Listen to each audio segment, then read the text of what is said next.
Okay, everyone, welcome to week 5. Can you believe that? We're at week 5. Always blows me away. Comes upon us so quickly. Assessment task 1, due soon. All happening. All right, so this week we're going to be focusing on principles and practice. So approaches looking specifically at the early years learning framework principles. We're going to unpack holistic approaches, going to touch on motivation and engagement. So looking at mindsets, spend quite a bit of time today on intentional teaching and inquiry-based teaching.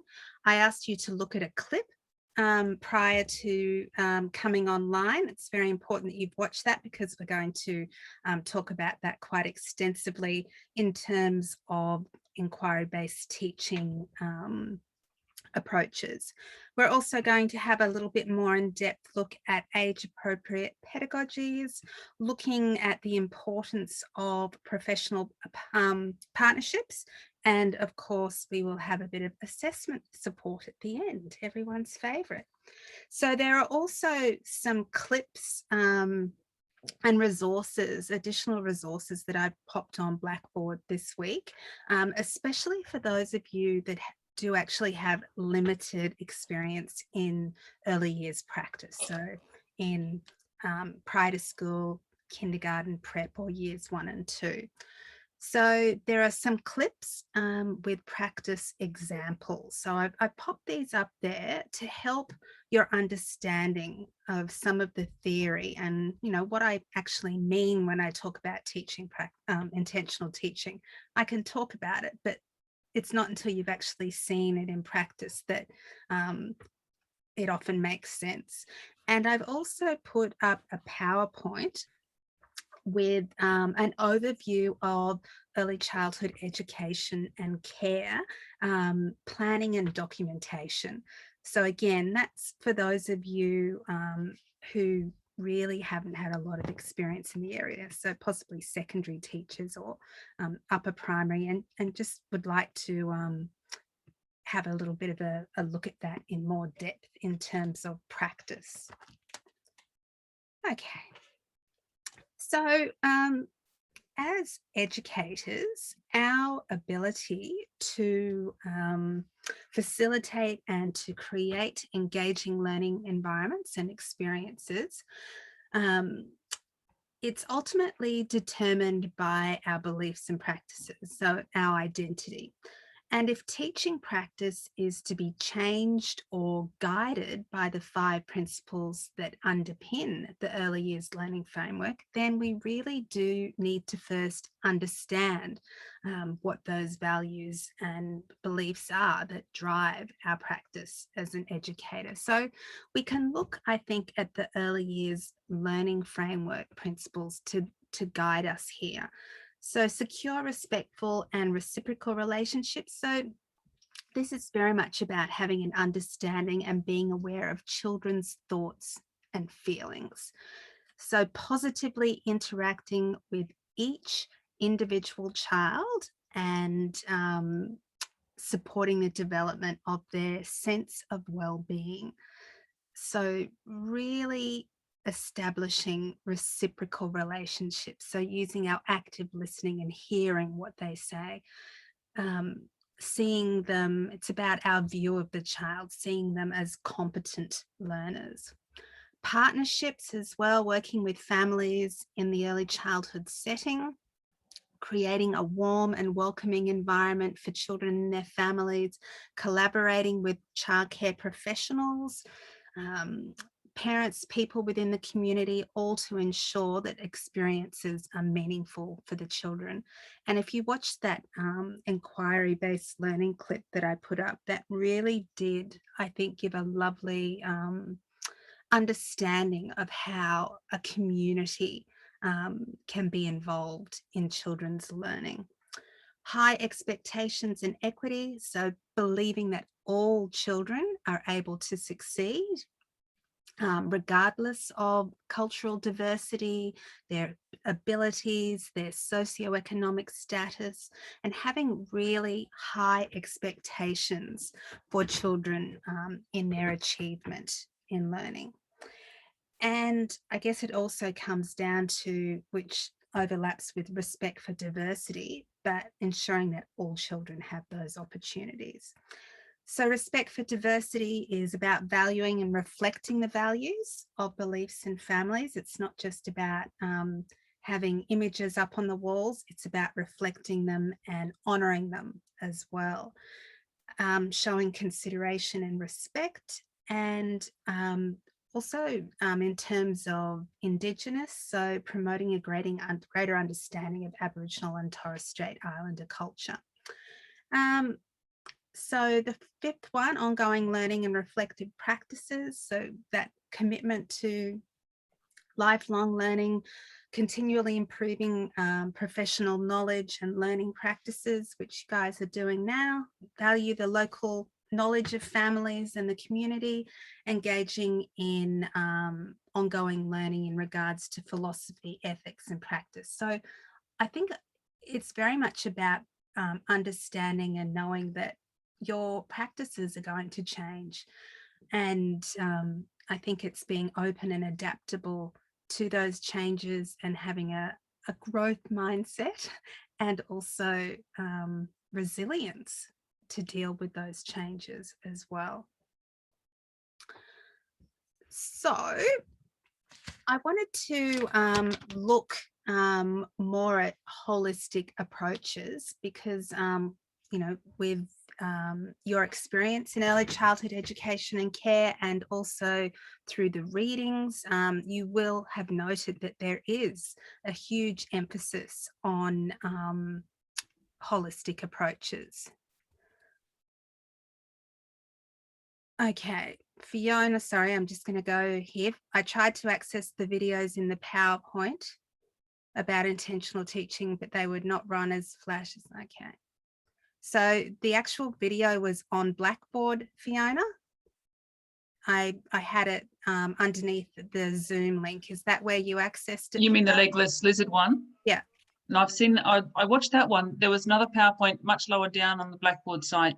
There was like an optional PowerPoint to have a look at, and there was and clips that you'd said make it enable the content for it to work, which I did, but it didn't work. So did could be operator error. Did it work for others? Has anyone tried to have a look at the PowerPoint with the intentional teaching practices?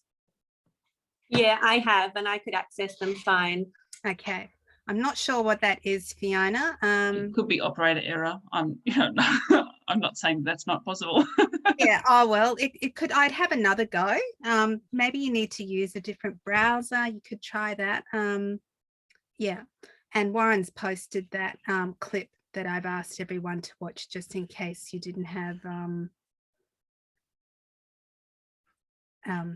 access to that. Sorry, I'm also reading. Gosh, we can get sidetracked easier. This chat is so bad. It's good, but it's bad. Oh, legless lizard. Yeah, I've seen legless lizards too, Pamela. It's very cool. And yeah, it gave me a fright. I thought it was a snake too, but it wasn't.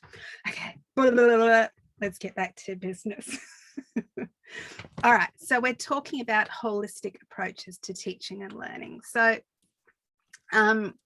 while we can plan and assess with a particular curriculum focus in mind, we need to see children's learning as integrated and interconnected. So that's very much the basis of that holistic approach. It involves the connectedness, and this is direct from the early years learning framework, the connectedness between mind, body, and spirit. So as early childhood educators, this involves paying close attention to children's physical, personal, social, emotional, and spiritual well-being. So by spiritual, we're referring to their sense of awe and wonder.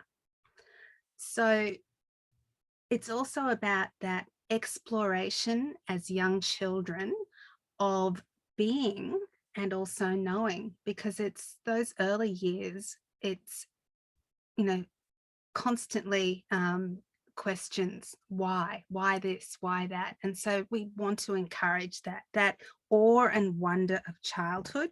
And, you know, I guess, wouldn't it be wonderful if that continued on into adulthood as well? And I think for some people it really does. You know, I have friends that are just constantly asking questions and looking further. And even I had a funeral of a friend's father. He was 90, and even, you know, on his deathbed, he was reading and expanding his knowledge. And it was just the way he was. He just couldn't stop learning. So if only that was something that we could continue on into adulthood for all of us, it would be wonderful. And we're going to talk a little bit about that later in terms of mindsets. But the 4 holistic approaches to learning, they're directly from the Early Years Learning Framework, and you'll find them on pages 14 to 18 of the document. So we've got learning through play, as we've discussed, so, and had lots of debate about active engagement, so providing children with space, time and appropriate resources, and a balance between child-led, child-initiated and educated supported learning. So scaffolding as well, an approach that was originally from Bruner. So providing children with space, with the possibilities of decisions and actions, and building on children's existing knowledge and skills. Intentional teaching, which we all know what it's about, that use of deliberate, purposeful and thoughtful decision making, and carefully listening to children, which I just banter on and on about constantly. But for me, that is the basis, you know, making sure everything is purposeful and thoughtful. And cultural competence, so respecting multiple ways of knowing, seeing and living, and celebrating all the benefits of diversity with an ability to understand and honour differences. So they're very much the 4. So I think Alma Fleet had some insights into the socially constructed evolution of knowledge in our second worldview clip this week. And it also very much intersects with the work of Peter Moss, one of our key readings for the week. So Alma talked about moving from that transmissive view of learning, so filling an empty vessel, which is very much an old school way of thinking of teaching, isn't it?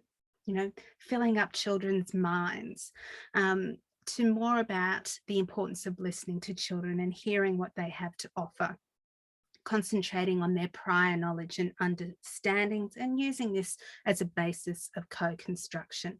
So what are your thoughts on this? Perhaps you might have some examples from your practice in terms of what you heard in those clips this week. Was there anything that really stood out in the world clips?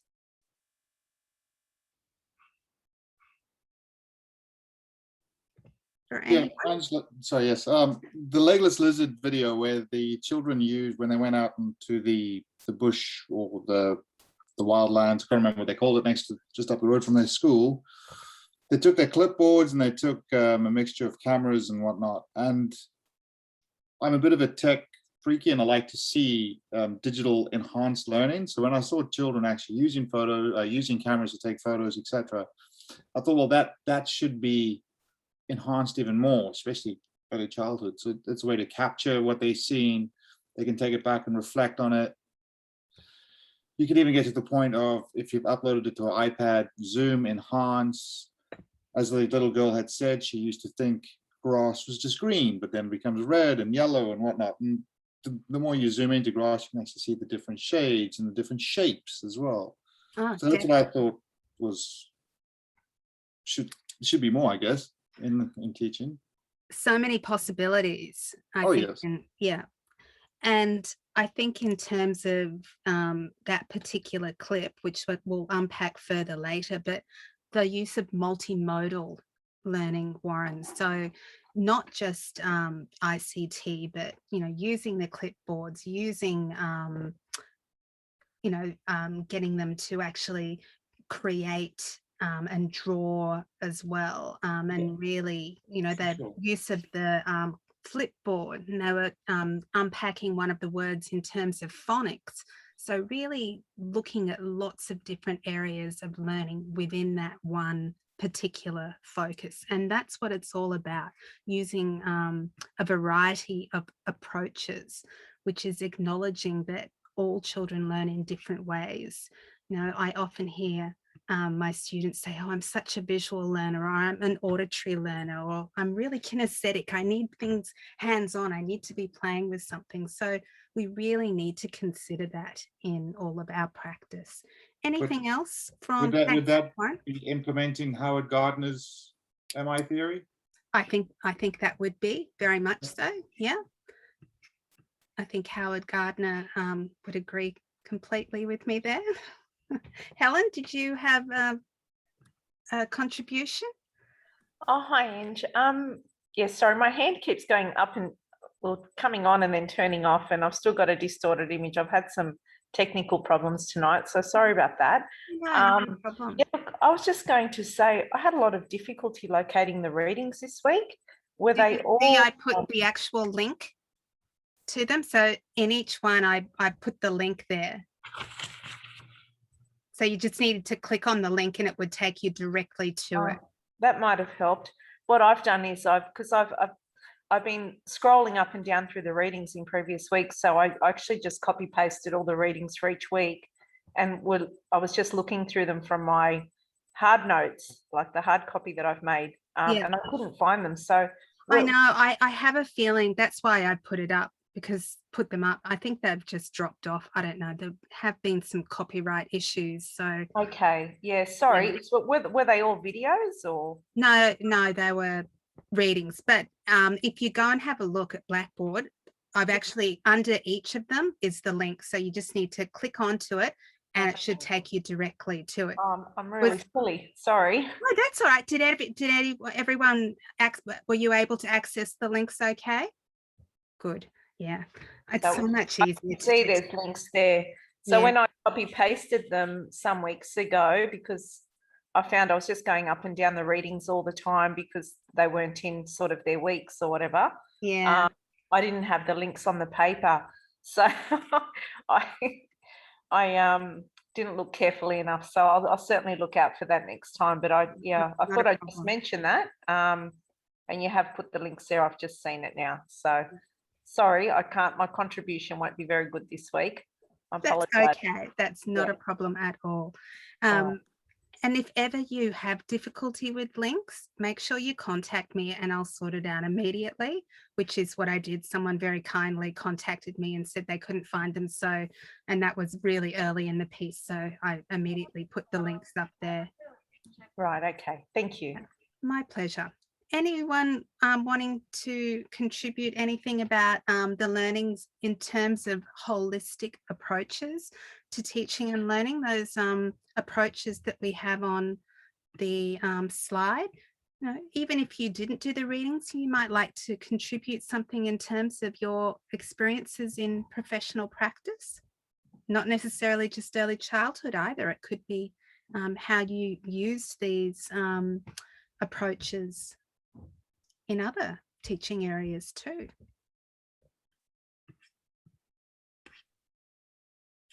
No? Okay. And this probably doesn't, it kind of fits in, it kind of doesn't. I was listening to a podcast, it was an American tech sort of podcast thing. And this guy was saying, we're undervaluing what the children can do. He said he was talking to someone who's in grade 2 or something, and she creates these PowerPoint starting things that people are using in their YouTube videos, and she sells them for quite a bit of money. Yeah. She's in grade 2. Yeah. But the teacher doesn't require that of her at all at school, because that's not in the, they don't expect that children can do that. So that's not in the curriculum. So we won't do that. So her whole skill set then is you know, Unappreciated. unappreciated. And I think, well, then how many other skill sets do the children have that we just don't know about? Which links off to that Legless Lizard video as well, because they said they weren't going to use technical language. They didn't think the children could cope with it. And you think, well, and then they discovered that they could. And I thought, well, you were about to cut them out of a whole wealth of learning because you assumed that they didn't know or couldn't know. So, yeah. Well, this is, what you're saying is very much linked to those early years learning framework principles. So secure, respectful and reciprocal relationships, partnerships, high expectations and equity, respect for diversity and ongoing learning and reflective practices. So it's really about getting to know the families and the students in depth. And I do very much believe in those partnerships with parents, because in those early years, they know their children far better than we ever will, and children interact and engage in different ways when they're at home as well. So especially if they're not coming to kindergarten or prep or, long hours, we may not see them in their entirety. So it's important to have that understanding and the knowledge that parents can share with us. Okay, thank you for that. We might move on, just checking the chat. So I really wanted to talk about the notion of intentional teaching, because it's become extremely significant since its inclusion in the early years learning framework. So we've touched on it, but I wanted to talk about the relationship between intentional teaching and the full range of pedagogical approaches that we use within the early years.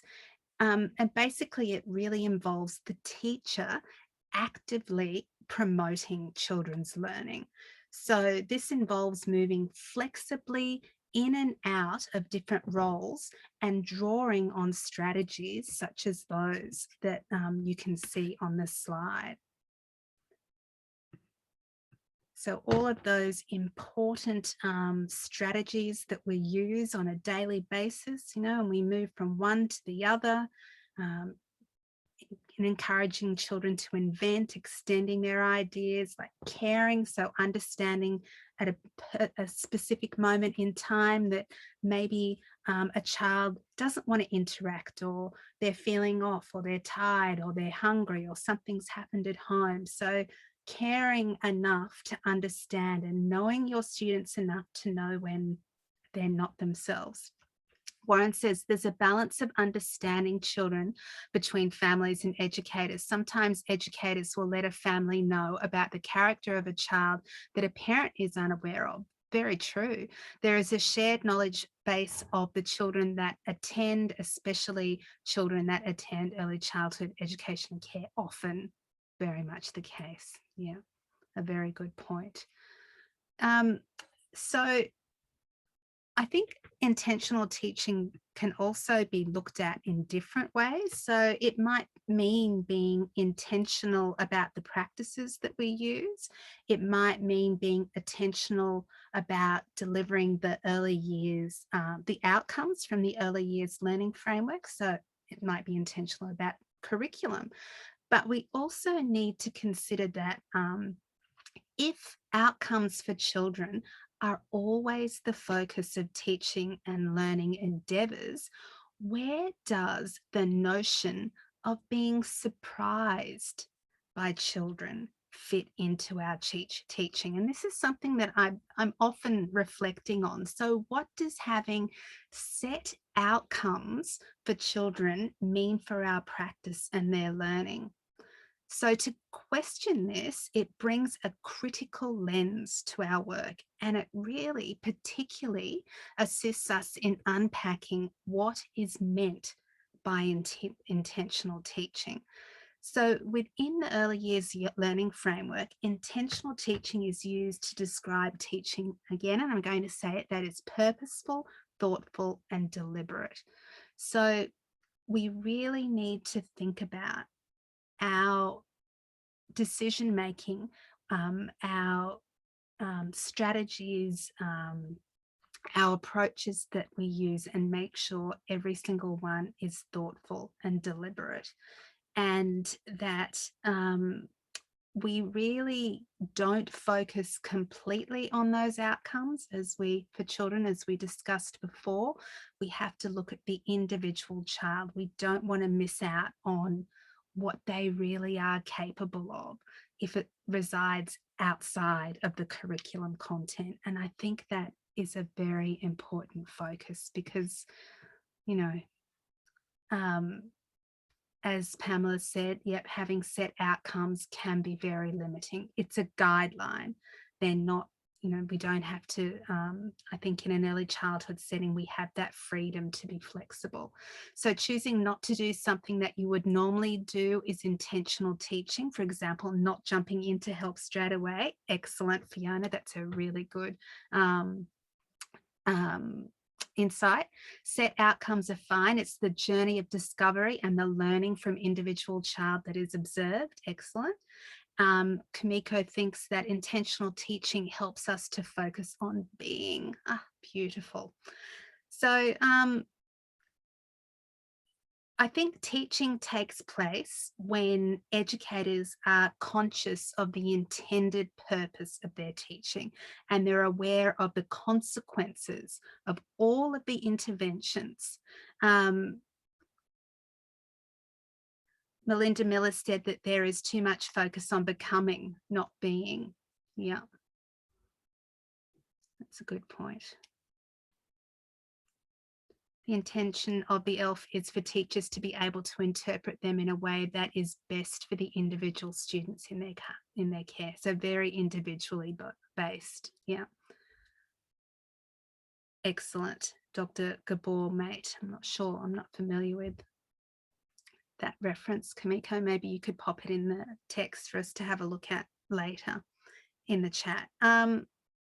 I think the other interesting thing that's overlooked in terms of intentional teaching is the fact that intentional teaching can't really be observed. So it's not simply observed in practice, because we can never really observe or know what another person is thinking, can we? And to be intentional, it often isn't visible, which can be quite tricky. So this is why that our communities of practice, where we create time and space to share and discuss the thinking behind our practice, is vital. Thanks, Kamiko. So she's popped that reflection there. Melinda Miller said that in the video. Yeah.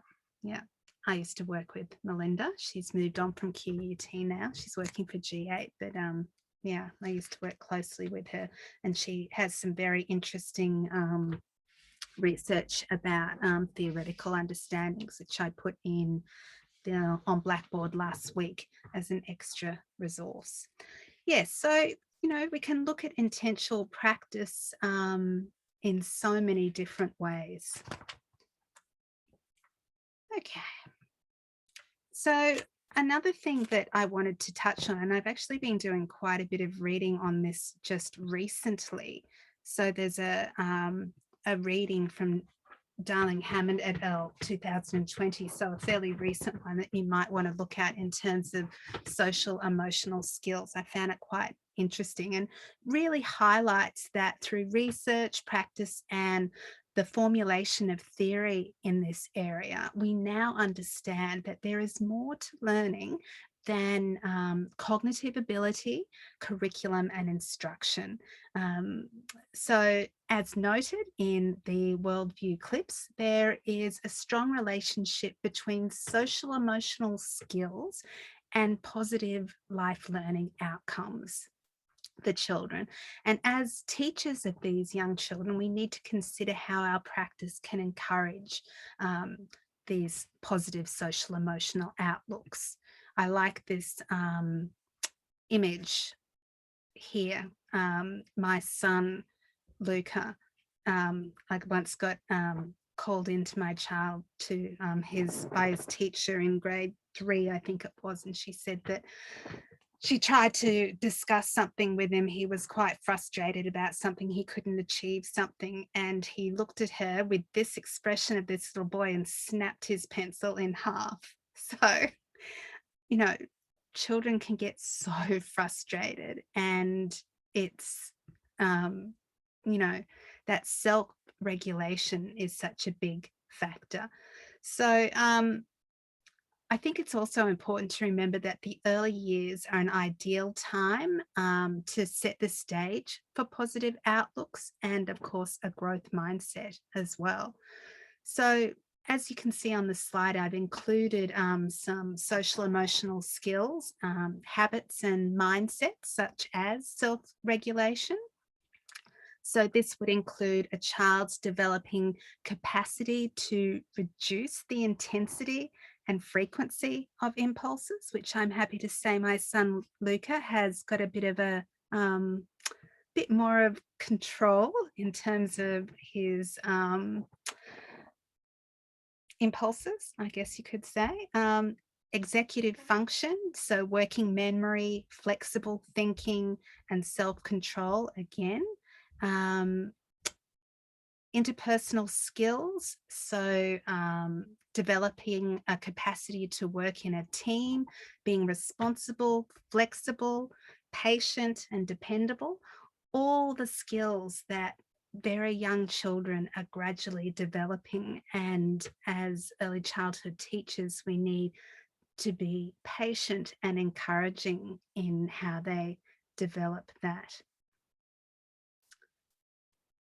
Would the cycle of security apply to this? Warren, would you care to elaborate on that? Yeah, sure. It's the circle of security. Circle of security, sorry. Yeah, that's that's it's kind of a how can I put it, an approach that we do in our early head. Sorry, it's an approach that we do in our company, just to make sure that we can help kids that feel frustrated, that they go through the social emotional skills. So we have to be present, and it's a bit of a loose thing to be in. We have to be present and help them work through what they're going through, their frustrations. So some children, of course, are too young to actually articulate what they're going through, but they obviously do feel it. So just to be there, sit with them, talk to them, offer a cuddle, whatever the case is, just to make sure that they can work through it without boiling over, without creating a tantrum, so to speak. And I think it's So- really, I think that's the circle of security. I think that's fantastic. It really does apply in this situation, Warren, because we need to allow young children to have these emotions, to express these emotions so that they can understand them, and we can therefore encourage them to foster this, you know, to become more confident and self-assured and have that self-control. So to deal with these social emotional situations and develop the skills. So you can't, because you can't really develop skills if you don't have the opportunity. So a growth mindset as well. So where children see mistakes, of course, as challenges and learning opportunities with a focus on effort, seeking assistance when needed, developing learning goals, and very importantly, adjusting strategies as needed.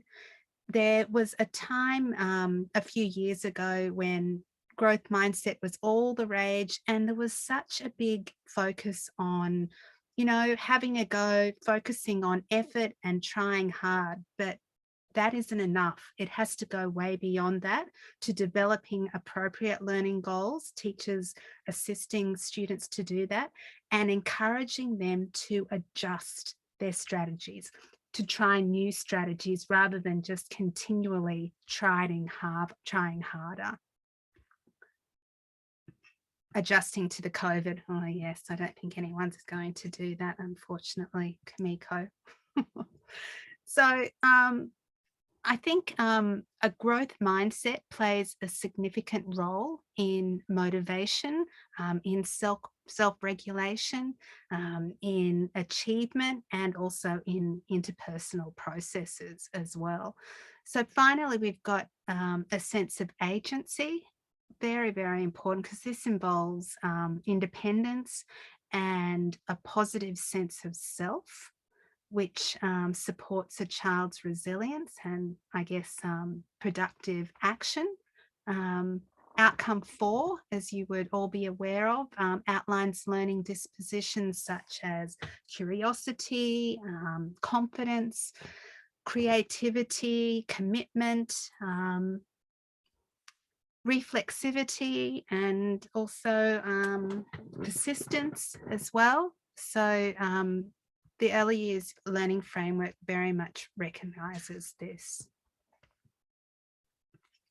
So to encourage children's motivation and engagement in learning, and I know a lot of you, there's quite a few of you who are looking at motivation for your assessment task, we really need to value and be responsive to build on their strengths, abilities and interests. And we keep on coming back to this, like really getting to know students and understanding them, because it's essential in terms of them being able to be motivated and feel like they are achieving. So setting them up for success in certain areas as well. There's a big emphasis on that. So I think we also get back to, the fact that all children start out willing to take a chance, very willing. In fact, they're not inhibited by being scared to be wrong.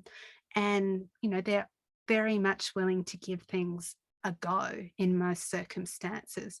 By the time we become adults, most people lose this capacity, unfortunately. So again, this was outlined in the conversations in the worldview clips in this week's learning guide. So questions were posed around pedagogical approaches in this regard.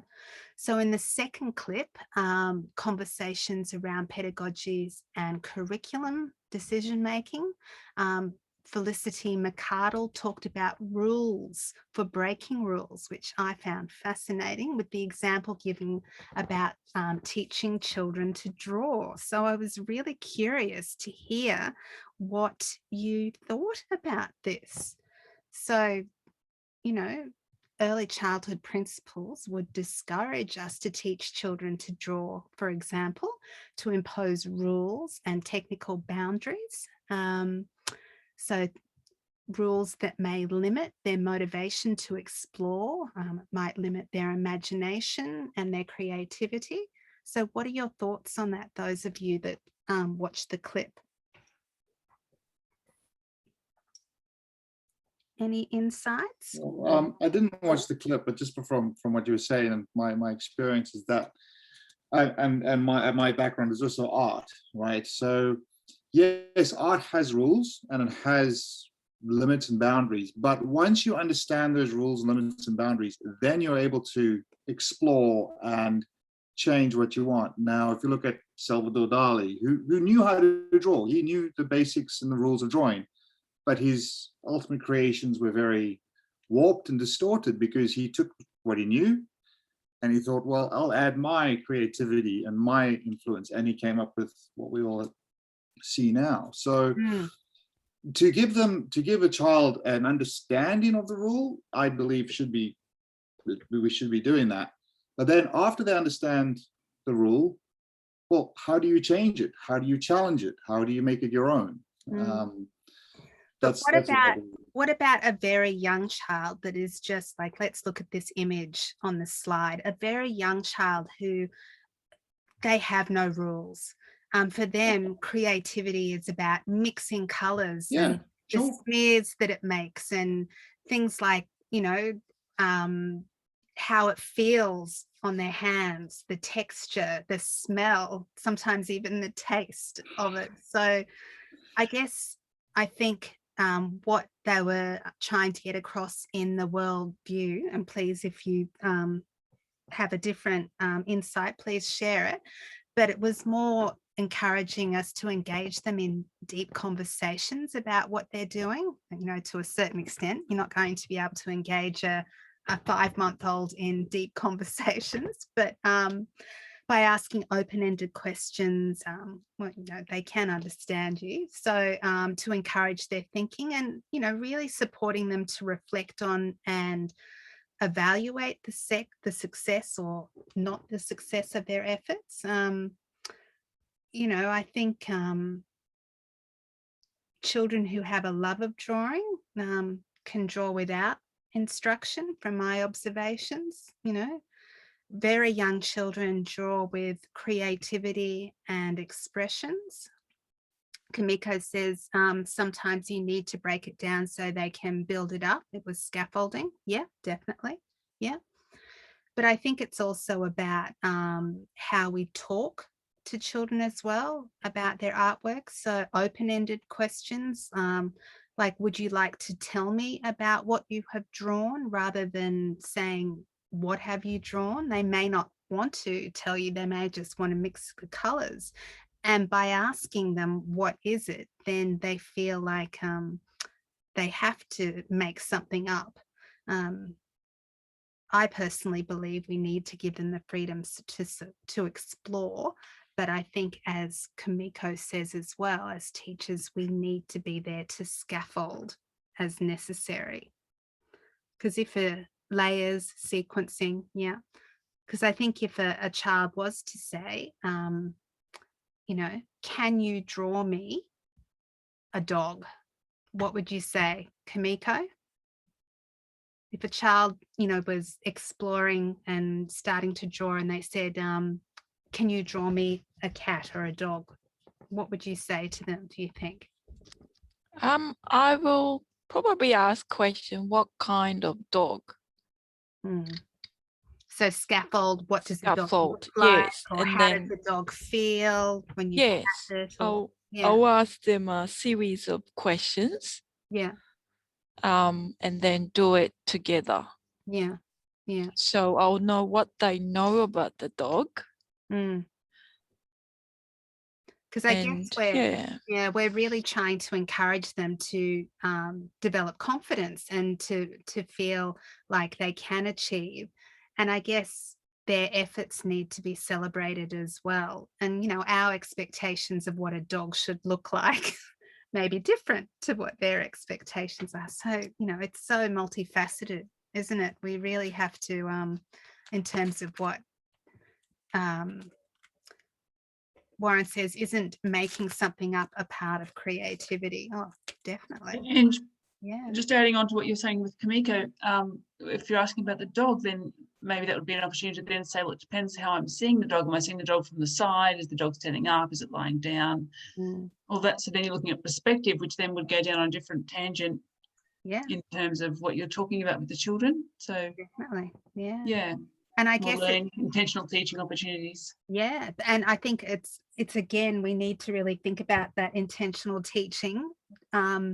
Which path do they want to go down? Are we controlling the direction that they go, or are we giving them the freedom to explore that themselves? So, yeah. Helen says, I think it varies greatly in early childhood. Very young children under 3 will have a different perspective of drawing compared to those 3 to 8 years of age, very much so, who will be drawing for a specific purpose. I would offer to work with them to find pictures of dogs, to provide some ideas and inspiration. I like that. Children often have a different view of observing the normal things in our daily life. Definitely. Yeah, definitely. They look very differently. I think back to when I gave my son a camera, a little camera to play with when he was quite young. And it was a film camera, and we got them developed and everything was looking up. It was just a completely different perspective of how I saw the world. And it just made me really think about what children see compared to what we do. So, yeah. And that's something that we need to constantly be thinking about. Any other perspectives on that? Some really insightful comments here, guys. Just checking the chat. I was just going to mention, sorry, I did have my hand up. Does my hand come up in your view there?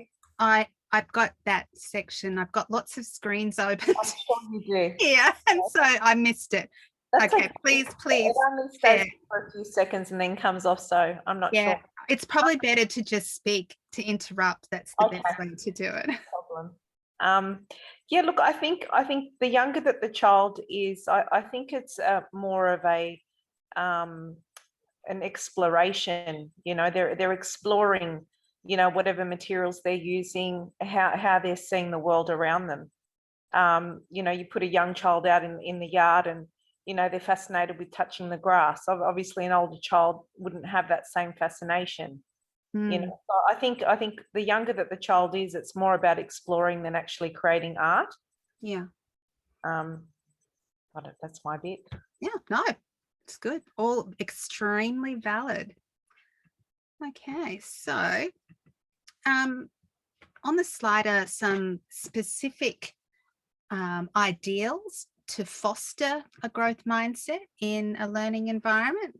Some points there from the Darling Hammond et al. Article I mentioned. So an environment that values and encourages growth. So I'll give you a moment to have a read through those points.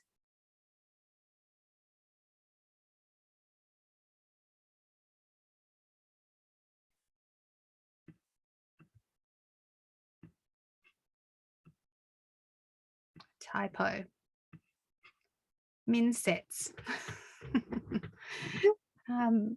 So would anyone like to share any specific practice examples or strategies that they use to help children to foster these sorts of skills? So to promote empathy, or I think one of the ones that I think is really important and can be a bit tricky is nurture a culture that encourages exploration, inquiry, experimentation, and risk-taking.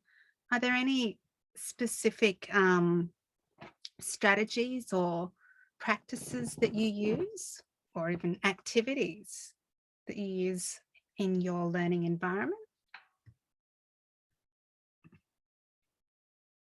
Loose parts play. Tiffany, please expand. Hi. Hi. This is something that we're working on at the moment. Just trying to bring together a lot of loose parts and trying not to have any ideas about how those loose parts might be used as adults. So sometimes we'll look at things that we're asking for donations from the community. We're looking at plastic reels and pipes and wood and all sorts of different things that for a long time we've been told are no-go zones and they're too dangerous to use. So we're having to look at, you know, developing risk assessments and all those sorts of things around using them. But we're feeling that it's really important that this is going to be a really good opportunity for children to experiment and to take risks, you know, to move a big block of wood and what that might mean. So, and there's a lot of information about loose parts on the internet if people want to have a look, but it's, you know, it's a lot about negotiation. There's just so many skills that can be used. And for a long time, we've found it too hard, you know, like too messy, and sometimes people are saying, oh, we've got some things we could donate, and people are going, oh, I don't know how the children would use them, when we actually need to stop and go, we don't need to know how the children will use them. Yeah. Bring them and they will build it. Yeah.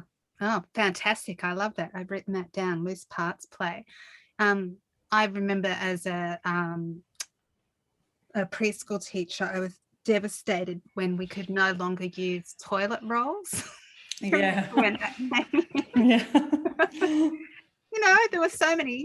Remember all of the things that you could do with toilet rolls, binoculars and building tunnels to put your, you know, matchbox cars through and doing all sorts of things. So yeah, we are limited by what we can do. So Helen says that you have used the trust fall. Okay, would you like to elaborate on that, Helen? Yeah, so, you know, probably I have done it with some kindergarten, depending on the children that are in front of me. So we generally, mean, it's something that was quite prominent, probably a good 8 years ago, something like that. And a lot of schools were doing it to try and do some team building and have that sort of connection to the class community, because that was a big part of one of the curriculum outcomes, you know, that feeling of belonging. And Yeah, yeah. So we'd have these, you know, where people would share something about themselves, or say something positive about themselves or another person, and they'd have to fall back gently, and the other children would catch them. So we make that connection for them, trusting the people that they were at school with, and feeling closer in that class community. Excellent. I don't know how relevant it is in early childhood, but that's No, I think so. Yeah. It would have to be, you know, you'd have to really think about how you would structure it. But that's you know, right. Yeah. I guess I can see what you mean, especially in, I guess, in early primary, that would be really good. Yeah. And so can you not use egg cartons either? Oh no, because you said we can't use toilet rolls, and I think I used to donate a lot of stuff to the preschool, and because of allergies, they banned egg cartons. So I just thought I'd throw that in. They banned egg cartons. Really? Oh dear. Took away all those lovely caterpillar artwork. Yes.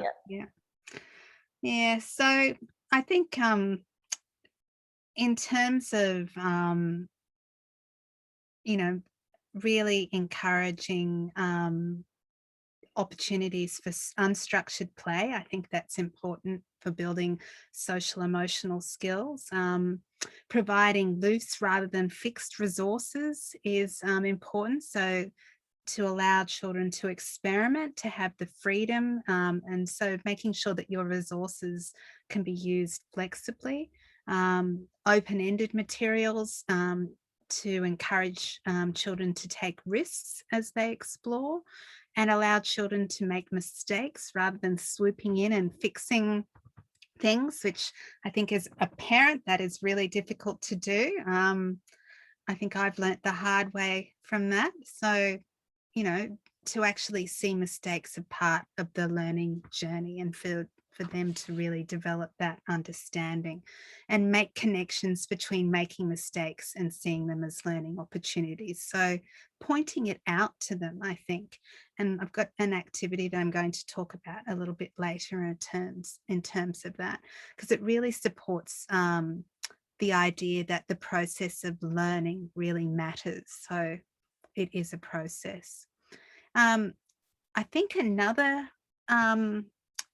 important area as well is feedback, and the kind of feedback that we give in terms of the growth mindsets as opposed to min sets. So, you know, instead of saying things like, oh, you're really smart, you could say something like, you know, I can see that you're really working hard on this. Or aren't you a clever girl? So using gendered feedback, which is a bit of a sticking point for me, you know, saying something like, I like the creative things you use to solve the problem.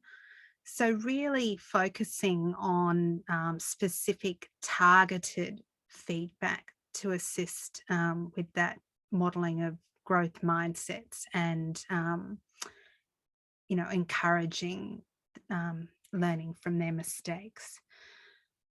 Warren says, can unstructured play truly be unstructured if we supply resources that have particular usages? So, well, I guess that's where the loose parts play comes in, Warren. So having lots and lots of different kinds of resources with no particular purpose, for us not to say this is to be used. You know, these toilet rolls are used to make binoculars. So just having those materials there, that's what collage trolleys, I think, are all about, just being able to access anything at any moment in time. Oh yeah, no, I agree completely, but you're still within that environment of structure. Even if it's loose parts, you're still limited to those particular parts that you put out. So unstructured play, I mean, and I've seen a few translations of it, is that you just go out there and you don't have anything set up. You don't have any of the resources out there. Now, I understand in schooling and education facilities, we are limited to the playground or what's in the shed or what's in the classroom. So you chip in away at this unstructured intention, and you give them, yeah, the box of loose parts, of loose play. And I've worked with loose parts play before. And yeah, kids come up with amazing things. You're like, oh wow, that didn't even think of that, and whatnot. And sure, but then they're still controlled within the structure of what's in the box. Yeah. What they do with it, that's really up to them. Yeah, yeah, it is hard, but I think the insight or the message here is to have that in the back of your mind, to think about the materials that you're providing and to try and make them loose rather than fixed, so that there is that opportunity for that play. And I love that, Fiona. Make sure your feedback lets them know that you had not thought of solving a problem the way they did. I love that. So really encouraging them to feel confident, that self-worth. Excellent. Kamiko says that she likes, as an adult, she likes unstructured days. Yeah, me too. Okay. So another approach or strategy to support children's emotional understanding and development is bibliotherapy. Has everyone heard of that term? It's about teaching students, children, to solve problems using literature.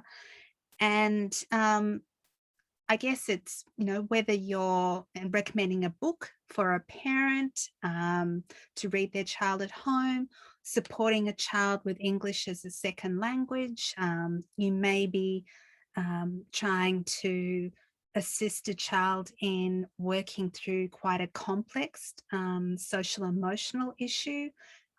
Could be something that's happened at home or something that's happened in the playground to do with sharing, or might be a bullying issue. It could be something to do with gender identity. Julian is a Mermaid. Really, really cool book. It could be something to do with consent. So it's very much an opportunity to strengthen social and emotional resilience and to expand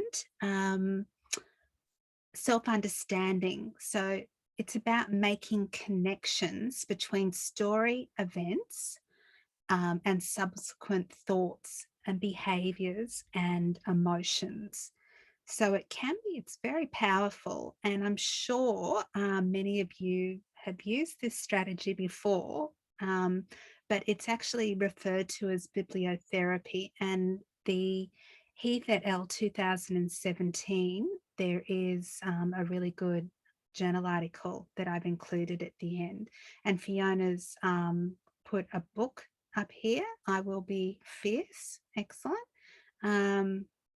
Yeah, so there are lots and lots of different books that you can use in terms of assisting children through those.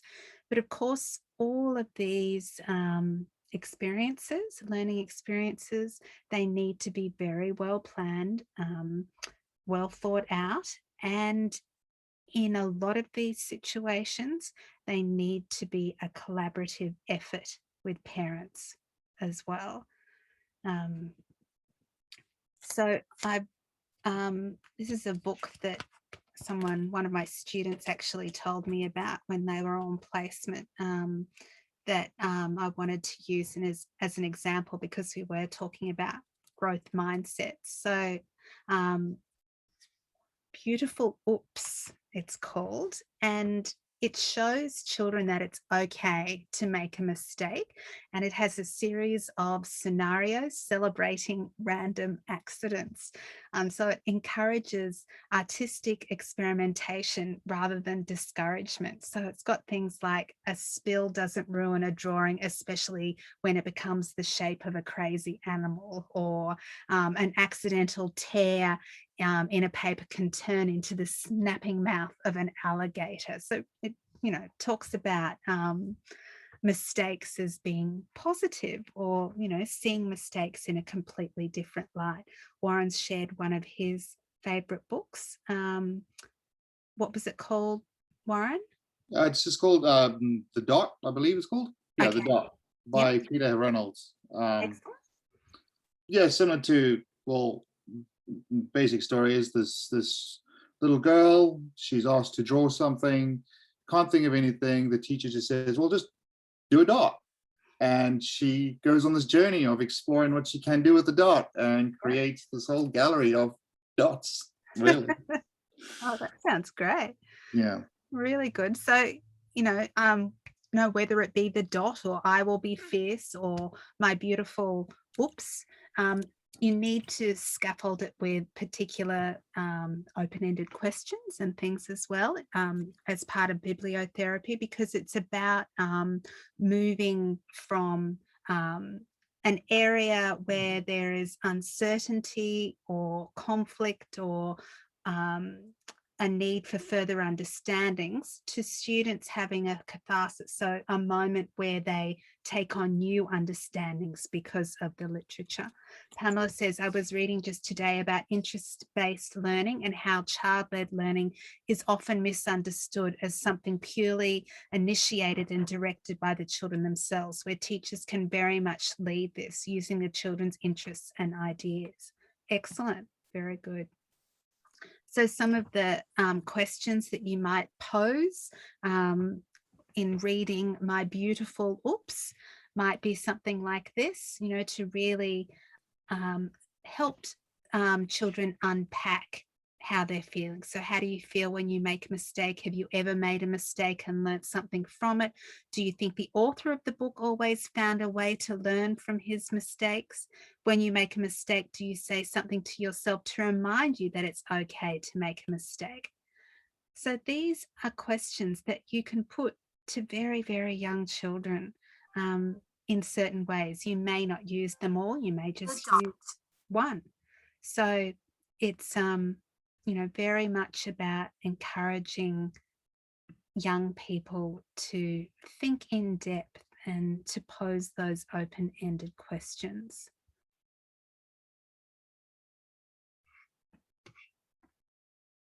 Okay. Any other examples that you have used or seen with using children's literature?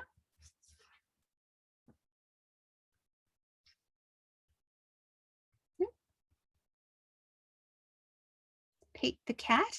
What's Pete the Cat about, Fiona? He has a series of books, but Pete the Cat, I Love My White Shoes, and he has white shoes and he steps in, I don't know, a big pile of strawberries. Now his shoes are red. Does he cry? Goodness, no.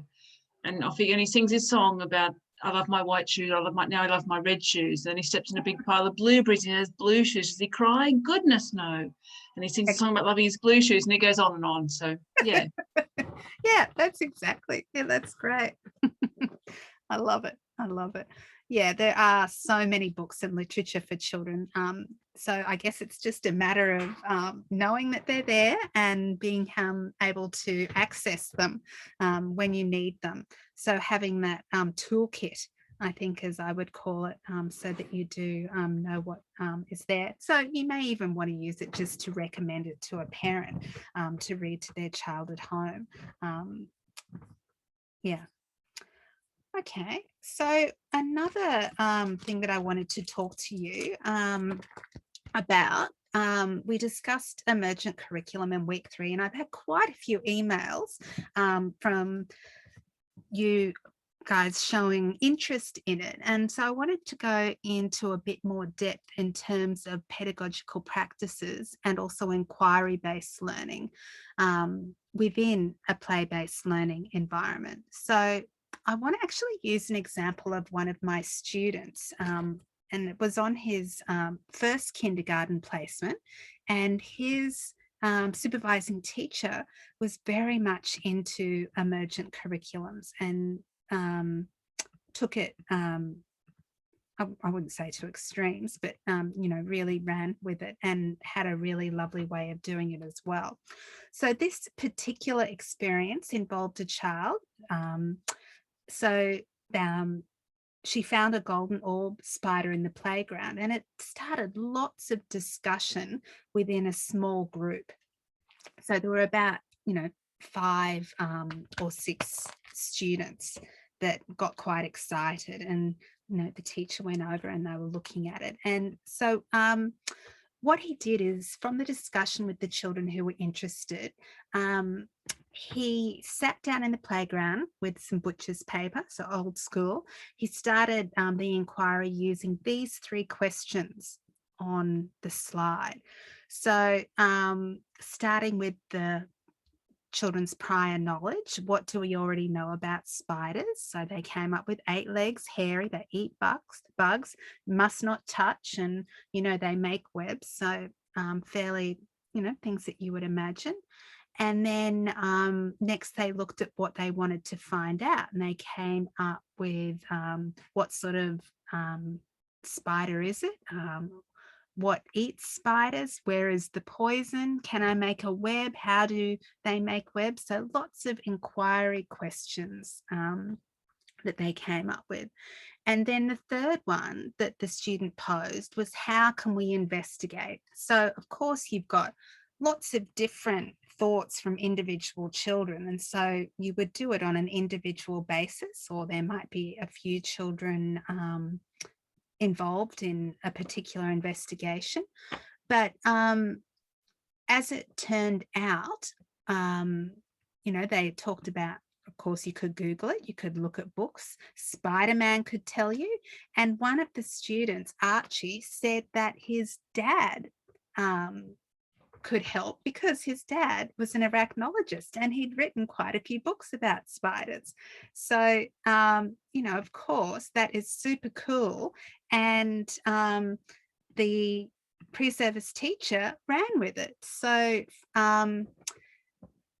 there were lots and lots of experimentation about the web construction, and of course web shooters, and together they collected information and set up an inquiry area. And the student also went to the museum and borrowed some spiders and things, not real spiders, but you know, different types of spiders that were taxidermy. You can borrow them from the museum. And so they set up an inquiry area, and he put pictures and then had labels, encouraged the children to write labels and do some research. So the planning was all done by the children and facilitated and documented by the pre-service teacher. And it was written up, the student wrote it up in his prac folder as a learning story. So you know, very much just noting down observations about what the children were involved in, what their ideas were, what follow-up ideas there were for the children as well. So making links to the curriculum, so to learning outcomes and principles, and observations referring to individual children. So it could be in developmental areas, it could be in terms of, you know, other areas of the curriculum, maths, science, all sorts of things. So, you know, this was his plan, and this was directly from the children. So he was very excited about this. And of course, the supervising teacher, you know, really wanted to expand his understanding in the area as well. So, it, you know, the spider investigation, I think it petered off in a couple of days and went into probably into a different direction. I think Archie's dad came in and did a big spiel and told them all about spiders, which I'm sure they found fascinating. But I think one of the things you have to be very careful about here is to follow the children's interests. Like sometimes teachers can go a bit too far and it can end up being about spiders for like a month and the kids have moved on to something else, but the teacher is still invested in it. So it has to be from the children. Any further thoughts on this inquiry-based project? What have you experienced this before, or have you seen this in action?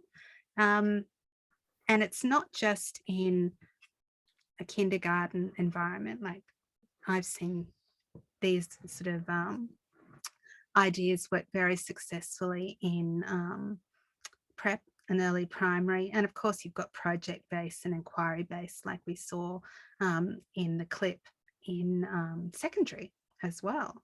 So Yeah, this, I mean, I did this in Japan with the IB. This is lines of inquiry. So the spider, like, I'll just use the mind map here. So let's say, how do we investigate? To say Spider-Man, and there is a whole route and a whole, excuse the pun, a whole web of following into comic books and creativity along the lines of that. Also, you can look at the spider webs themselves, how they're constructed. All of a sudden, you've got geometry and mathematical shapes that you can explore. So yeah, these are the lines of inquiry that you can plan for. Who knows if the kids will follow up on it, but they certainly are. You could break it down to anything really you want to explore, especially spiders, spider webs, what they catch, how they catch, stickiness. yeah, If they are old enough, the strength of a spider web and where it's used in scientific applications these days.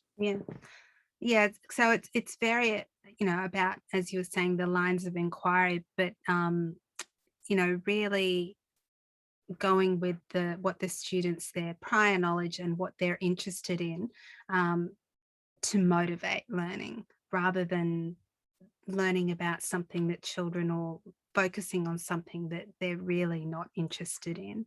The number of times that you hear children say it was boring, or I wasn't interested in it, it needs to come from them.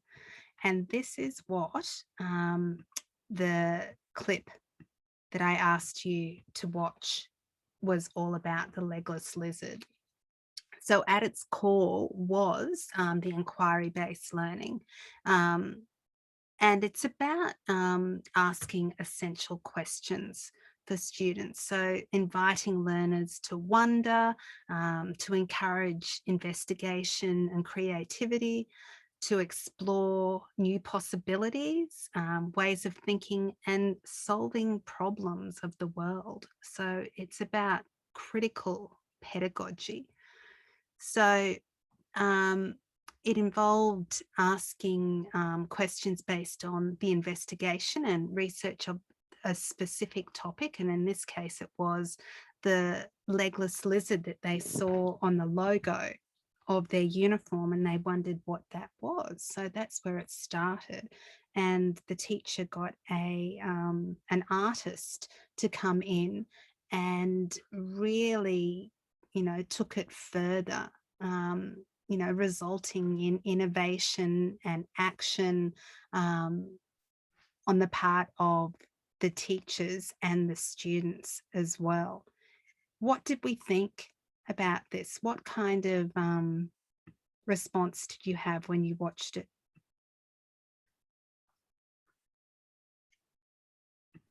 I thought it was really great because it gave the students by the end a real sense of agency and like their civic right, or their right, like that what they wanted to get out of their community. So they were trying to get other adults in the community to really like change the way they were acting and pick up all the rubbish and stop building in the legless lizard's habitat. So they became really active citizens in their community, which is kind of not often that students do that, and on such a large scale it seemed that they were also involved. So yeah, I that side of it. I agree, Jade. It was fascinating. So the students were really empowered as, you know, change agents in their own right, as you were saying. I agree. It was fascinating. And I really liked that the teachers were activators and evaluators of their practice as well. I loved that they realized that they didn't need to dumb down the curriculum. They saw the students as capable, as critical thinkers, you know, that they could make new understandings and be very much involved in making a difference. So, you know, there was vocabulary development, their confidence was improved, and their sense of self was really elevated too. Yeah, I felt like they just got so much power, that the children were given so much power through the whole activity. Which Yeah. that Yeah. side. Yeah. How do we sustain these learning experiences? Do children lose interest in being a change agent? These children, Warren, were like into it totally. And as Fiona said, there was a lovely connection to home as well that James built. He built a habitat at home, and his parents were interviewed, and they were just thrilled and excited, and they took it further. And he had such passion, didn't he? He was so passionate about what he was doing. And so, you know, the teacher organized, or well, I'm not sure if it was the teacher, they could have organized it themselves to talk on parade about it. They made posters and put it around the community, talking about the plight of the legless lizard. It was just completely Oh, no, I agree. And he was very passionate, but then comes the sustainability. Can that sustain for 2 months, a year, to the end of the year, and actually become something substantial? Yeah. Because it is an environmental message that they were exploring, and they got the community involved. What was it? They were interviewed or published. I can't remember which one it was. Yeah, someone came and interviewed them from the local paper. Yeah, and it was fantastic, great. But how do we sustain that and keep it going and keep it? Well, I think the point is we don't need to. The children naturally move on to something else, and from that interest, they're developing so many skills. So this was in 2012. So these are secondary students now. How adorable is that? Imagining little James now as a secondary student. So if you think about all of the skills that they have developed through, you know, this process, you know, that inquiry, the really developing and brainstorming and, you know, being motivated as advocates and change agents in the community. So those skills and those understandings and that attitude would really build on for them to take into, you know, if they were in prep, into upper primary. And yeah, so Tiffany says the value can't be related to how long it goes for. Yeah, that's a good point. I'm just going to read through the chat.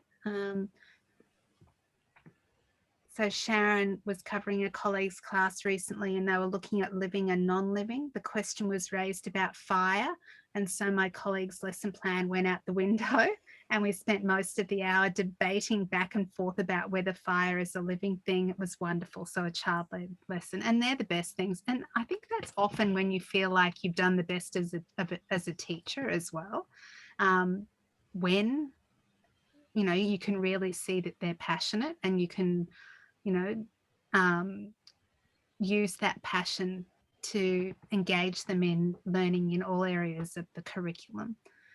Pamela says that, you know, it seems like they would have almost forgotten that they were at school. They went outside, and I like the fact that it was real world. They went into their community, into their backyards, and had their boards and drawing and taking images, doing all sorts of things. They learnt so much more than they would have just being told research a random animal. So yeah, it was meaningful. That's why, you know, like teaching and learning has to be contextual. Like, you know, so that local community, Derrimut, which is not that far from where I am, used to be grasslands.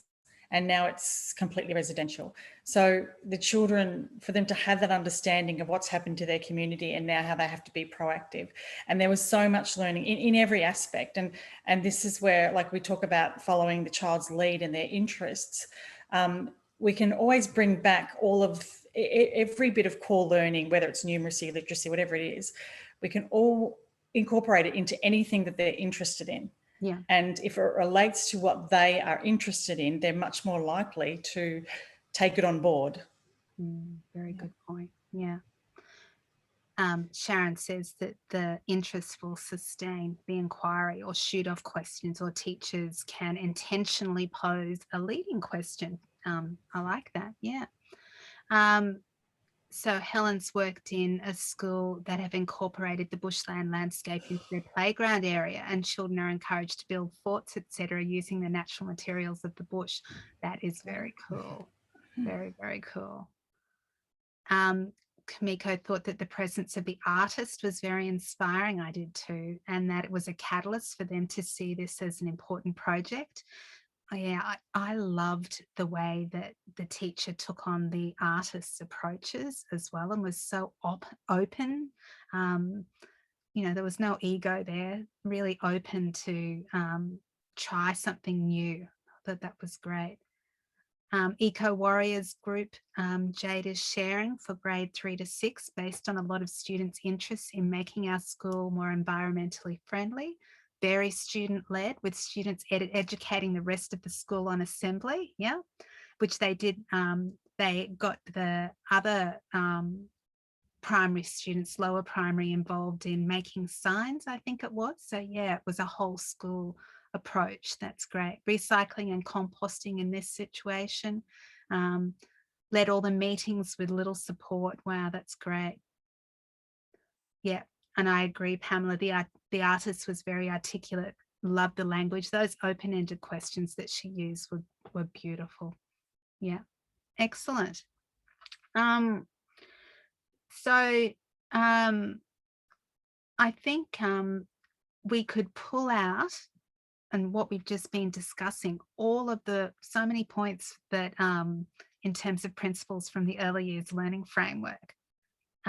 And this is a primary school. So inquiry-based learning is very much, you know, has those principles that we've been discussing, everything right down to that community involvement as well. Lovely. Yeah, it's one of my favorite clips. I think I use that in pretty much all of the units I teach. The first years were fascinated by it when I used it as an example of teacher as change agent. So we talked about the characteristics of a teacher as change agent, and they loved that because this teacher, you could see all of the characteristics that we pulled out of the article that they read. They came shining through. So it's a fabulous example. Okay, so I touched on age-appropriate pedagogies in week 2, and many of you have started to explore it in depth in your assessment task. So the initiative was introduced in 2016, designed to refocus attention on the importance of the use of appropriate pedagogies for teaching children in Queensland early years environments. So specifically in the early years of primary. But of course, the approaches can be used across all cohorts, early childhood, primary and secondary. So the purpose of the program was to identify effective pedagogies from the research literature and to empower teachers to expand their repertoire of approaches. So again, deliberate, purposeful and thoughtful decision making was the basis of it. Very similar again to the principles and practices espoused in the early years learning framework and the Queensland Kindergarten Learning Guidelines. Again, reinforcing that approaches used need to be both based on children's interests and capabilities, teacher interests as well, of course, skills, capabilities, and their philosophies. The curriculum, coming back to the curriculum, also based on evidence of children's learning and prior knowledge, and school and community contexts as well. So inquiry learning, explicit instruction. There is a place for explicit instruction in all teaching. It's just a matter of knowing when to use it, when it's appropriate. Project approach, direct teaching again, there is a place.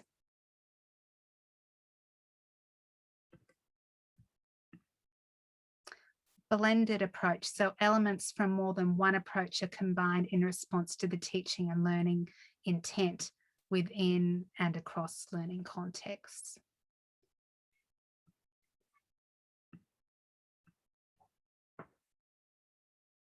Okay, give you a little bit more time to look at that.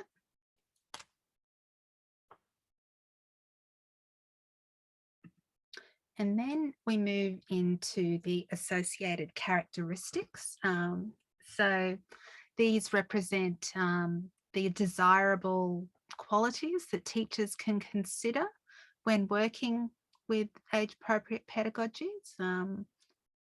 So of course, being responsive to individual children, their context and the purpose of learning. This is seen as paramount. Why do you think it might have been necessary for them to introduce age-appropriate pedagogies? Any thoughts?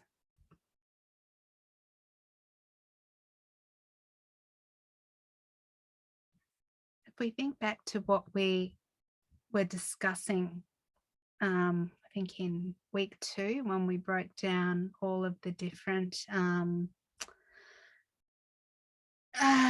research and the changes in the introduction of the early years learning framework and the shift from preschool to prep as the first year of school, why do you think the age-appropriate pedagogies was introduced?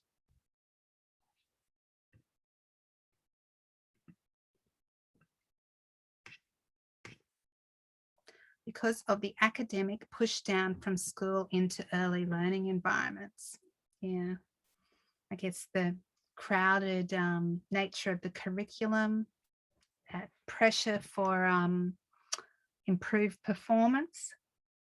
Helen? You saw my hand, great. Yeah, look, I think obviously along with the early years framework, that does go into the, social and cognitive learning of the child.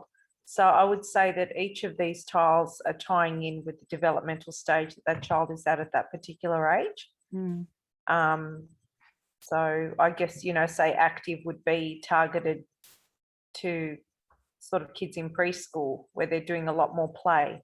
Yeah. And as those children are transitioning into kindergarten is our first year of primary school in Sydney.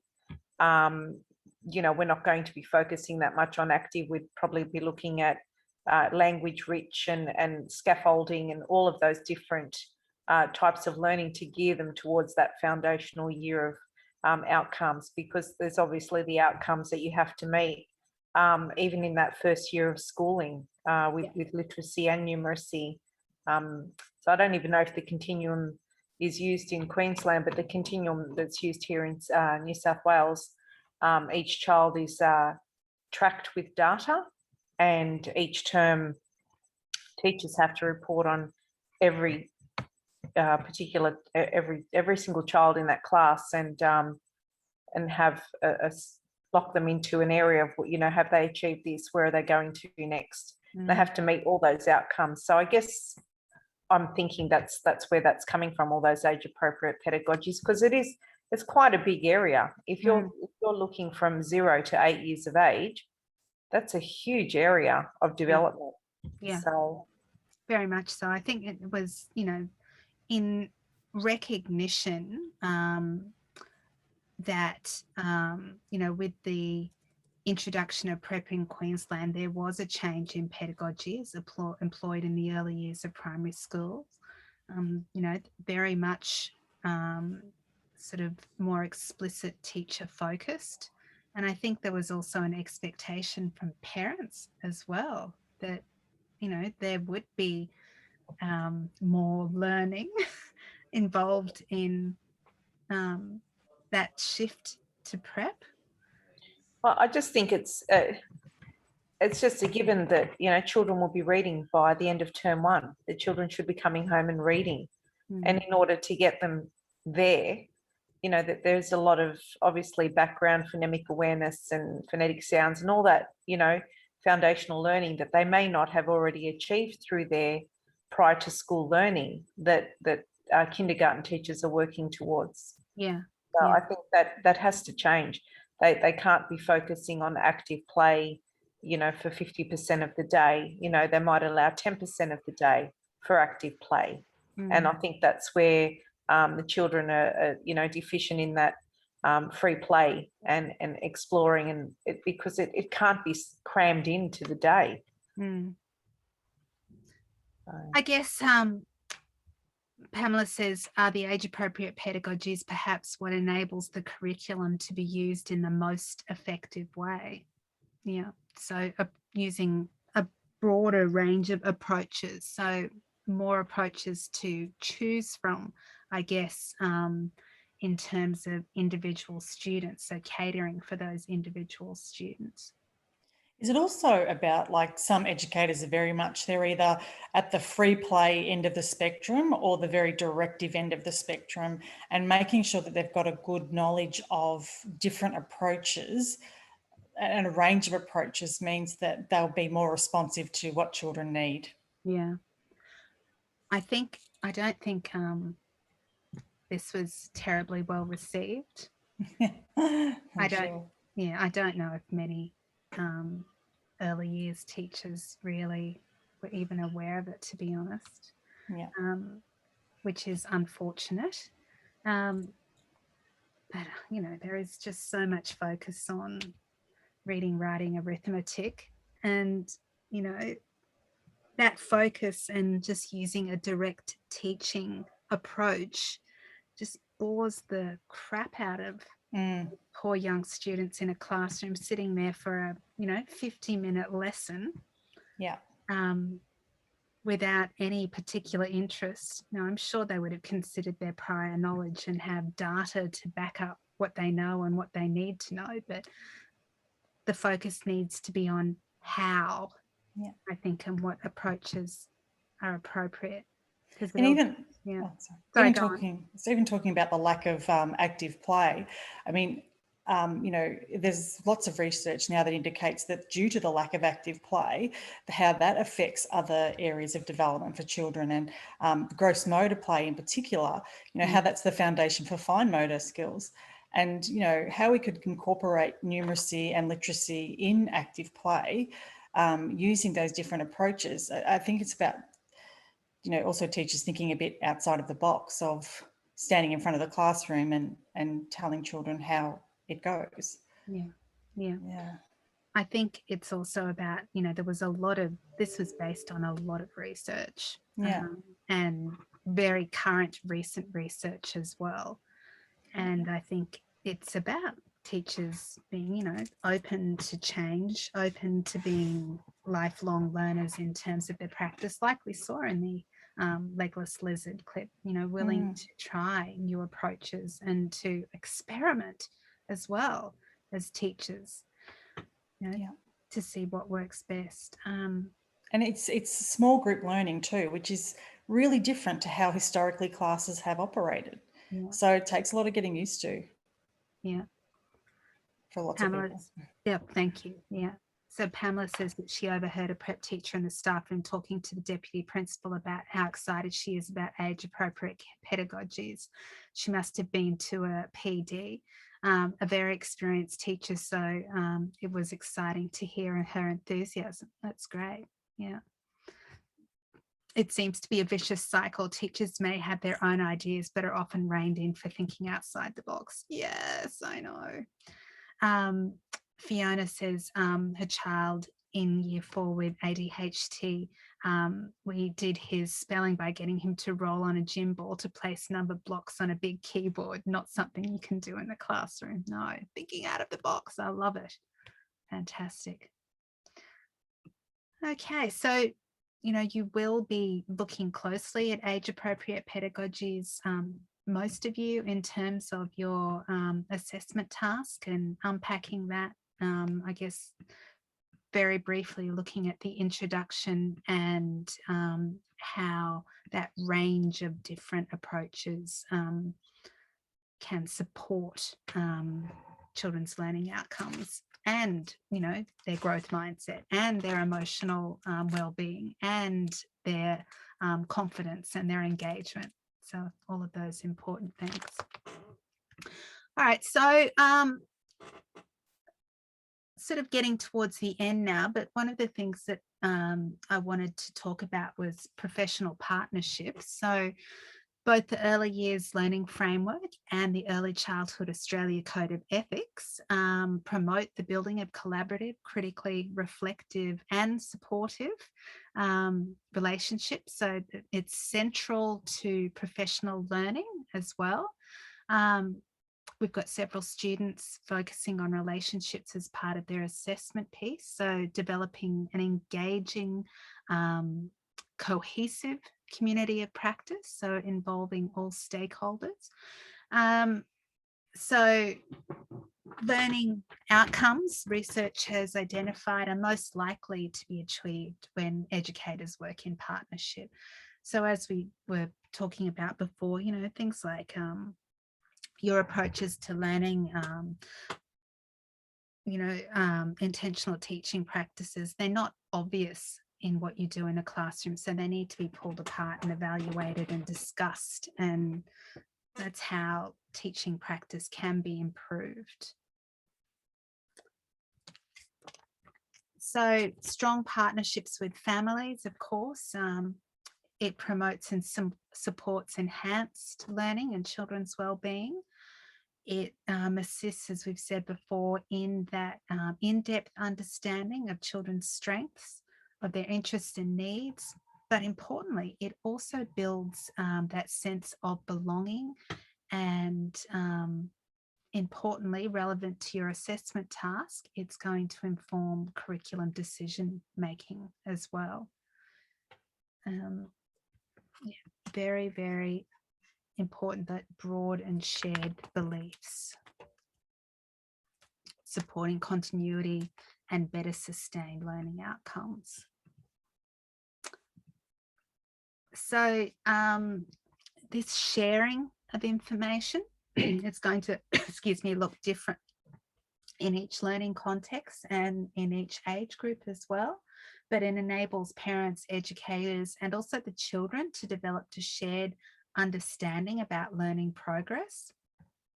And it also helps to support learning at home and in their learning environment setting.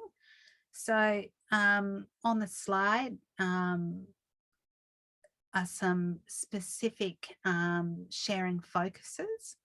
So the child's prior experiences, so family and also cultural background as well, I think needs to be added there too. The child's strengths, interests, talents, and established styles of learning, especially, you know, if you work in a school that's quite transient, having children come and go, it's important to develop those relationships with families so that you can develop an understanding. You don't have that data there to support you in terms of children from previous years. So moving down, making sure that future plans and focuses for learning are discussed with families, with parents and carers as well. And really importantly, that last one, I think, support or referral services for children with additional needs. So not just referral services, but services within the school as well. So looking at getting assistance if there are, for example, students with developmental delays, but also importantly, students who are gifted as well. So to extend them and making sure that they are challenged. Some of the families that you work with as well may not be aware of mindset theory. I think discussing this with families is important. In my learning context, I would send out an information sheet with my induction package for all parents and carers. So with ways to encourage a growth mindset at home, and also informing them in this regard, what we do in the learning environment. So that sharing of information, it's really vital.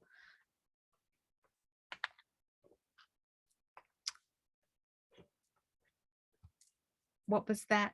Oh, so much for critical thinking. And what was that in regards to, Warren?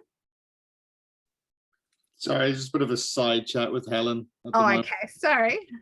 It's all right. It's about like teachers bringing up, their beliefs and the way that they want to teach and thinking outside the box, and then Oh, okay. authorities come down on them. And Oh, yeah, definitely. Yeah.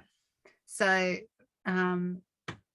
this is where leadership comes in, good leadership, and that, as you say, robust debates to improve education, and the, as you've mentioned before, Warren, the professional development to support it as well.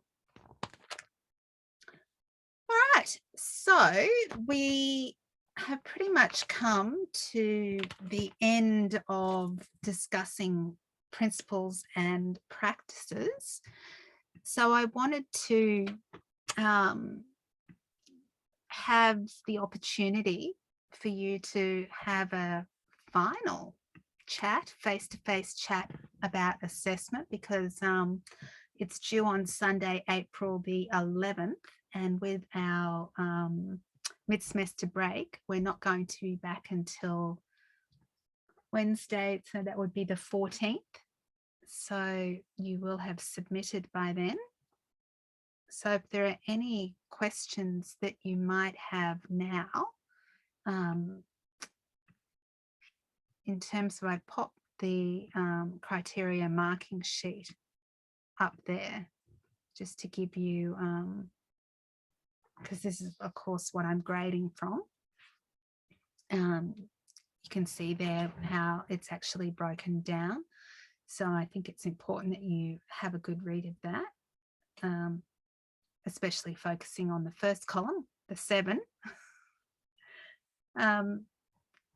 I also wanted to mention too, last week I stated that you shouldn't introduce new research in your findings and implications section. I wanted to just further clarify what I meant there. So you shouldn't introduce major research. So in your findings and implications section, without first unpacking them in your literature review. So Chelsea, in the example on Blackboard, for example, she refers to further literature to expand on or unpack her arguments in other sections.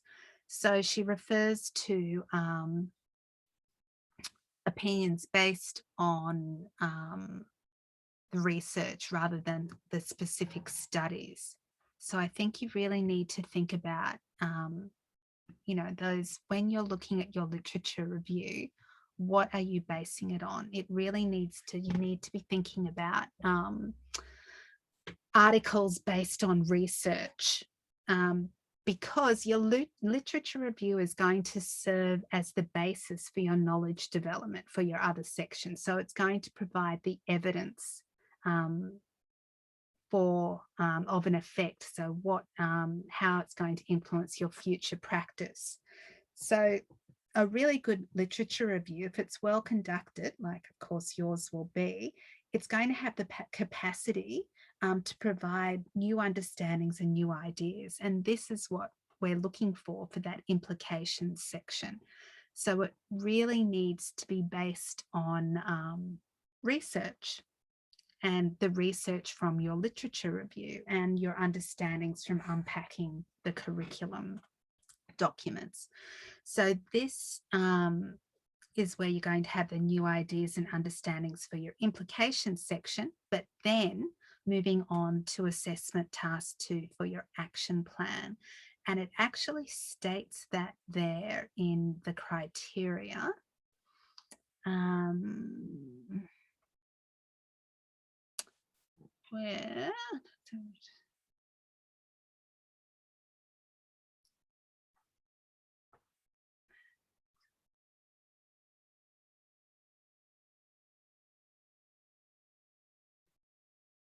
Where does it say that?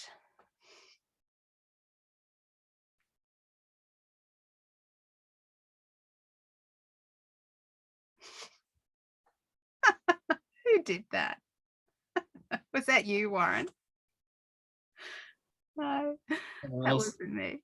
Thank you, whoever did that. That's hilarious. Thank you. I'm getting tired. Critical links to the significance of a professional action plan are clearly examined. So that is the 600 words in that final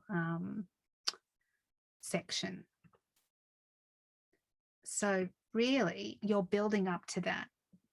You really need to make sure that your literature review is based on research. So you can introduce new literature in other sections, but I wouldn't be introducing new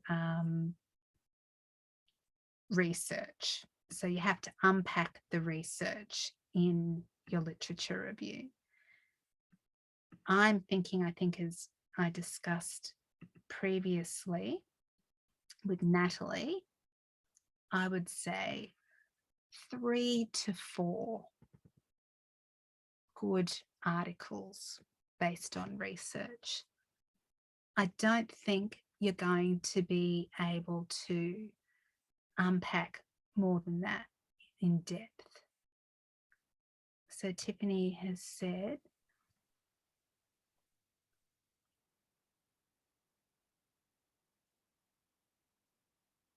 is the area of age-appropriate pedagogy and research in relation to babies has been developed in Australia, or is it more kinder age?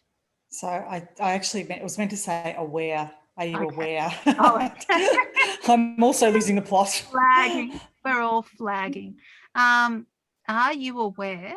Can you ask? Yeah, so I know we've talked about age appropriate pedagogy, but most of what I've read is in relation to sort of 4-year-olds and that kinder sort of age group. Oh, yeah. And I'm just kind of looking at more towards babies and toddlers. You know, if there's research in relation to babies and toddlers around age appropriate pedagogy, or am I just kind of looking generally about age appropriate pedagogy, you know, like relationship based practice and that sort of stuff, more so than any of the other ones that are listed? Yeah, you would be looking more specifically at the early years learning framework. And I popped some, you saw those. I did see those. Yeah. I was kind of thinking, because I know I've got the EYLF, but it was more like that research, like what research has been done. I don't know, it's sort of, I'm kind of like, I can find information on pedagogy and relationship-based practice. And I guess that's probably the research that I'm looking at. I guess I was thinking, are there other things I'm missing? Did you have a look in those articles that I put on Blackboard? Did you look in the reference lists? I've had a look in the reference list. There's like, I'm aware of like that, some of the Anne Stonehouse readings. But yeah, I was just sort of looking for, there's just doesn't seem to be a lot that's like really diverse in that younger age group. What is it? Kennedy. Anne Kennedy. Yeah, she also has good stuff around there. Look at that. Thank you. Yeah. Yes, it is getting late, isn't it? We're starting to yeah, both verbally and in text. yes. Yes, for sure. So looking at the criteria sheet, any questions that you might have at this message? You're at that stage before the workshop. Oh dear.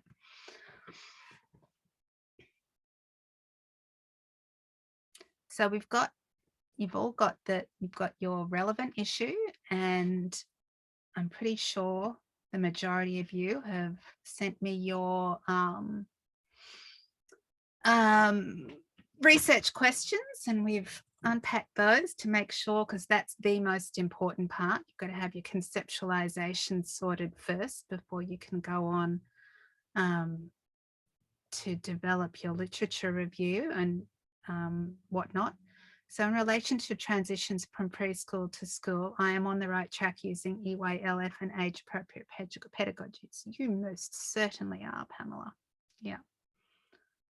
I think something that I've noticed in previous assignments in this is what can happen, and I think you need to double check, is that reading so much literature, you have your research question, but then what happens is you read something and it takes you off into a different tangent. So just be very, very careful that you stay focused to your research question. And you can do that by, you know, every couple of paragraphs or so restating what your research question is. Because it's very easy to get off track. So you need to, and it's limited words. So, you know, there might be interesting things that come out of it. And of course, you can unpack that in your implications. So, but really make sure that it's still focused on your research question. So, Pamela, Kamiko and Warren, what are we, oh no, it's Kamiko and Warren. What are we talking about here in terms of grading? Yeah, just the criteria and the grading. So I think Kimiko is confused that 4 is 25%. It's actually 4 out of 7, which math is not 25%. That's all I know. I'm not going to work that one out. Where does it say that? Oh, 4 out of 7. So your high distinction mark is 7. 4 is a pass. Oh, so that is A7, A6, A5, A4, a 3, 2, 1. So it's the actual grading, not the number. Yeah. Yeah. Yeah. Yeah.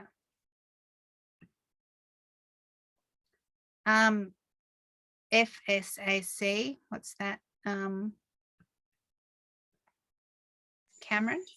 Framework for school-aged care. Okay. Yeah. So it's up to, you don't have to look at that, Pamela.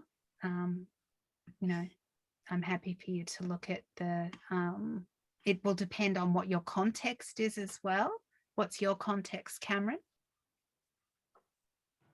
I'm looking at transitions from early childhood into prep, and I looked at a couple of documents, and 2 of them were the framework for school-aged care and the early years learning framework. And I looked at kindergarten transition statements and supporting successful transitions school decision-making tool as well. Yeah, yeah. Oh, My Time, Our Place. Okay, yeah, yeah. Yes, yeah. Yeah, yeah. Excellent. Yeah, so as I said, you would be, it would depend on your context as well. So a pass is 50%. Kamiko?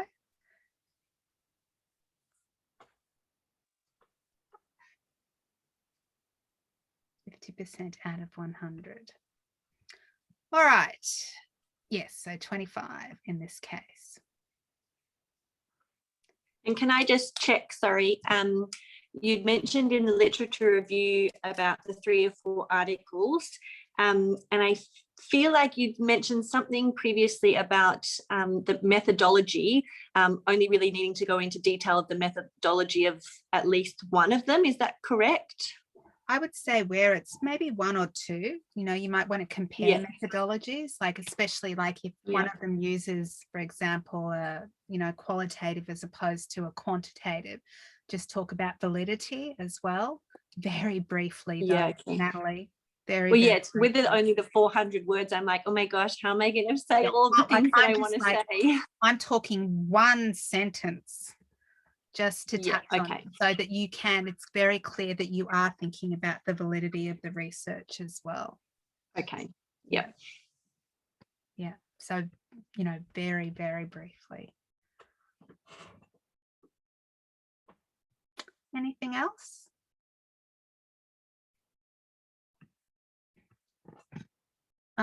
Does the action plan table count in the word count of assignment 2 or just the body of the paper? Oh my goodness. You're talking assignment 2 already, Linda. Wow. Plan table count in the word count of assignment 2, or is it just the body of the paper? I think it would count in the word count. Can I get back to you about that? Not sure what that is. What's that, Jade? Is that, have you just got the screen? Is that the screenshot of the assessment task?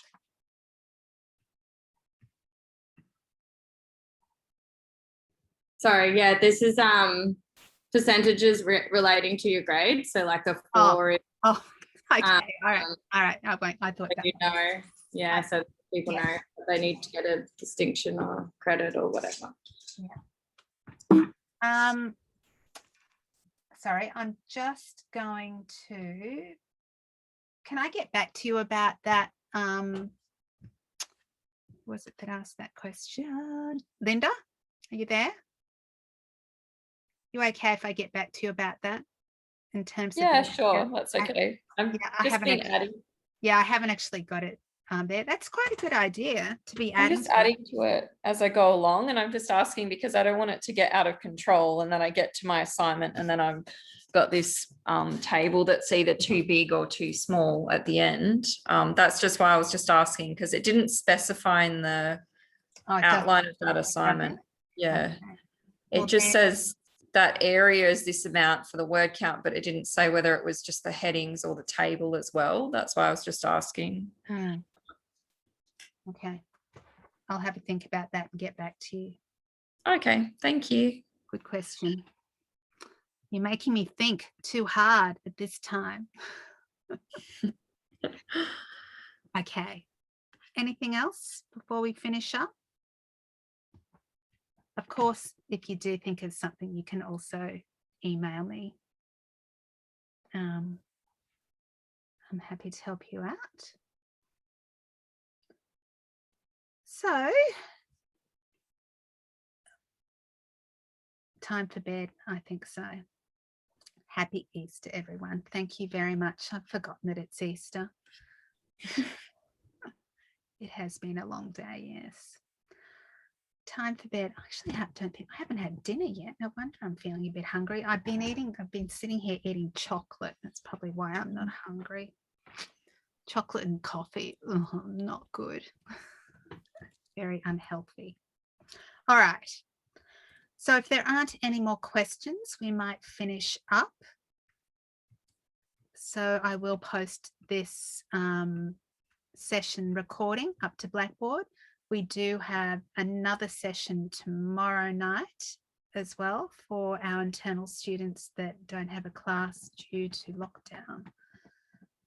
Students diet chocolate and coffee and noodles. Yeah, I know. Yeah, no, I can't do the 3-minute noodles. So I'm sorry, I'm never going to go down that track. All right, everyone. Shall catch up after the break.